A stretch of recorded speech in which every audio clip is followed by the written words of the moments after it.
எல்லா தேசங்களிலும் மண்ணை தோண்டினால் வளங்கள் தான் கிடைக்கின்றன. ஈழ தேசத்தில் மட்டும்தான் எங்கு தோண்டினாலும் பிணங்கள் கிடைக்கின்றன. செம்மணி என்றாலே ஈழ செம்மன் மக்களின் எலும்பு கூடுகள் எம்மை எழுப்பிவிடுகிறது. இன்னுமா நீதியை தேடுகிறீர்கள் என்று அகழ்வாராய்ச்சியில் எழும்பி எலும்புக்கூடுகள் கேள்விகள் கேட்கின்றன. மௌனமாய் பேசும் எலும்புக்கூடுகளுக்கு மெத்தனமாய் கிடக்கும் நாடுகள் என்ன செய்ய போகிறது?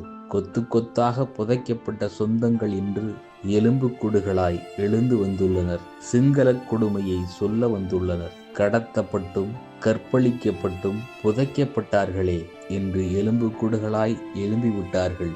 என்ன சொல்ல போகிறது? இனப்படுகொலை மறந்த இவ்வுலகம் செம்மணி அகழ்வாய்வு தோண்ட தோண்ட எலும்புக்கூடுகளை எண்ணி மாளாது வியக்கின்றனர். தொல்பொருள் ஆய்வாளர்கள் தமிழர்கள் நாங்கள் அழுது புலம்புகிறோம்.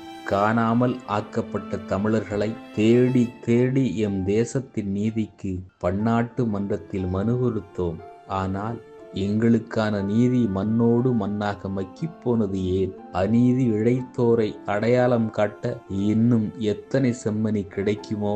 மண்ணோடு மண்ணாக மடிந்தும் தாயும் தந்தையும் கட்டி அணைத்தபடி எலும்பு குடுகளாய் இருந்துள்ளனர்.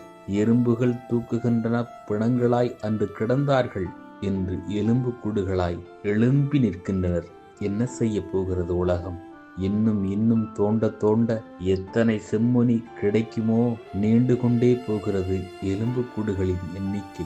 பள்ளிச்சிறார்கள் பொம்மையோடும் புத்தக பையோடும் புதைத்த காட்சி நெஞ்சை பதைக்கிறது. பன்னாட்டு நீதி இனி எந்நாட்டு ஈழ தேசத்தை ஏறெடுத்து பார்க்குமா?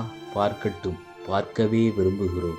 மௌனம் காத்த உலகம் எலும்புக்கூடுகளின் உண்மையை உணரட்டும். எமக்கான நீதி புலரும் வரை புலம்பெயர் தேசமல்ல தாயக மண்ணிலும் தயங்காது எழுவோம்.